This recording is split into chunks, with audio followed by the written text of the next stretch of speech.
What would you do if you woke up at 3:07 a.m., reached across the bed, and felt nothing but cold sheets, only to hear your wife laughing downstairs like you didn't exist anymore? The hallway was dark, but the faint glow from the living room cut through it like a blade. I stood there barefoot on the hardwood floor, heart pounding so loud I thought she'd hear it over her own voice. It wasn't just laughter. It was that kind of laughter, soft, breathy, intimate. The kind she used to save for me. I took one step down the stairs, then another, and that's when I heard a man's voice whisper back to her. If you genuinely enjoy our stories, please subscribe to the channel, tell us where you're from, and what time it is right now. It's always fascinating to know how far our story flows. I froze halfway down the staircase, gripping the railing so hard my knuckles went white. The house we bought together in Sherman Oaks suddenly felt like someone else's property. My lungs refused to work properly. My brain scrambled to rationalize what I was hearing. Maybe it was TV. Maybe she had headphones. Maybe. Then she said his name. God. Jason, you're terrible. Not, we're terrible. Not guilty. Playful. Comfortable. I backed up slowly, each step quieter than the last, like a man retreating from a loaded gun. By the time I got back into bed, my hands were shaking so badly I had to sit on them. I stared at the ceiling, counting the seconds between her laughs. I didn't sleep. I waited.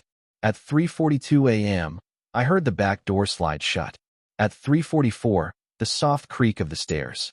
At 3:46, the bedroom door opened just enough to let a sliver of light spill across the floor. She slipped into bed beside me like nothing had happened. Her skin was cold, her breathing steady. Her hand rested on my chest like it belonged there. And I realized something in that moment. My wife wasn't hiding an affair. She thought she'd already gotten away with it. The next morning, I made coffee like I always did. 2 cups. Black for me, oat milk, and 1 sugar for her. She walked into the kitchen wearing my old UCLA hoodie, hair tied up, scrolling through her phone. "Morning," she said, not even looking at me. "Morning," I replied, studying her face. Nothing. No guilt. No hesitation. She kissed my cheek like she'd done it 1,000 times before. Routine. Mechanical. "Big day today?" I asked. "Just meetings," she shrugged. "Might be late." "Of course you will," I thought. I smiled. "Take your time." That was the moment something inside me broke. Not loudly. Not dramatically. Just a quiet, clean snap. The humiliation didn't hit all at once.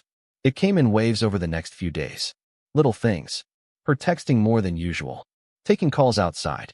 Smiling at her phone and tilting it away when I walked by. I started noticing patterns. She'd leave at 7:30 p.m. on work calls and come back around 11. Her phone was suddenly face down all the time. And the passwords, everything changed. I wasn't stupid. I just hadn't wanted to believe it. Until I did. The first piece of proof came 3 nights later. She fell asleep on the couch, wine glass still in her hand. Her phone slipped onto the rug. I stared at it for a full minute before picking it up. The screen lit up. No password. Just a message preview. "Jason, wish you stayed longer tonight." My thumb hovered over the screen. Then I opened it. There it was. Weeks of messages. Late-night plans. Inside jokes. Photos. Nothing explicit, but intimate enough to make my stomach turn. I can't wait to be done pretending with him. That one stuck. Pretending. I was the life she tolerated. Jason was the life she wanted. I didn't confront her. Not yet. Because the second I saw those messages, I understood something else. Emotion wasn't going to fix this. Strategy would. The next 2 weeks, I became someone else. I hired a private investigator out of downtown Los Angeles. Paid cash. No paper trail. I started documenting everything. Dates. Times. Screenshots. I checked our bank statements. Hotel charges in West Hollywood. Uber rides that didn't match her meetings. One location popped up repeatedly. A boutique hotel off Sunset Boulevard. The kind of place people go when they don't want to be seen. I went there myself one afternoon. Sat in the lobby like I belonged. Watched couples check in. Watched the staff. And then I saw him. Jason. Mid-30s. Clean cut. Confident. The kind of guy who thinks consequences are for other people. He walked in like he owned the place. And 10 minutes later, my wife walked through the same door. They didn't notice me. They didn't even look around. Why would they? In their world, I was already invisible. The investigator did his job well. Photos. Videos. Timestamps. There was no denying it now. The affair wasn't new. It wasn't a mistake. It was a second life, and they were comfortable in it.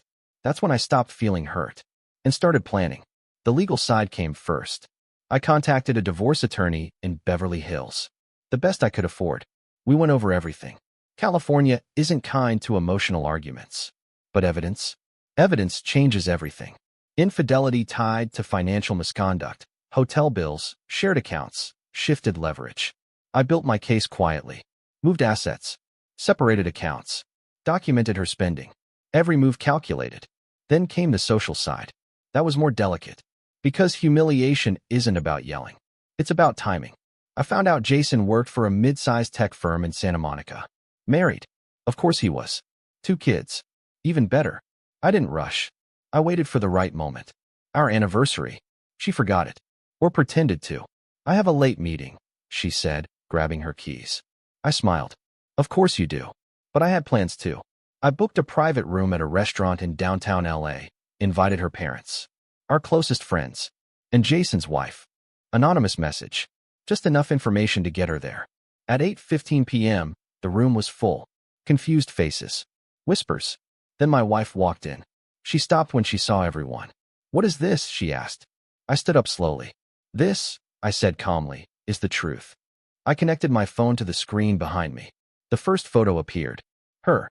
Jason. The hotel. Silence. Then another. And another. Messages. Dates. Receipts. Her face drained of color. Stop, she whispered. I didn't. Jason's wife looked like she'd been hit by a truck. My wife turned to me, eyes wide, desperate. Please. You said you were done pretending, I said quietly. The room erupted. Voices. Accusations. Chair scraping. She tried to grab my arm. I stepped back. No, I said. We're done. The fallout was immediate. Her parents were furious. Our friends distanced themselves. Jason's life imploded. His wife filed for divorce within days. Workplace scandal followed. As for my wife, she lost everything. The house. The accounts. The image she worked so hard to maintain. She called me for weeks. Apologies. Excuses. Tears. I didn't answer. Not once. Months later, I ran into her by accident. A grocery store in Studio City. She looked smaller, quieter, like the world had finally caught up with her. She saw me, started to walk over, then stopped, because she understood something in that moment. There was nothing left to say. I nodded once, turned away, and kept walking, because the man who heard her laughing at 3 a.m., he didn't exist anymore, and the silence she left behind was louder than anything she ever said. The end.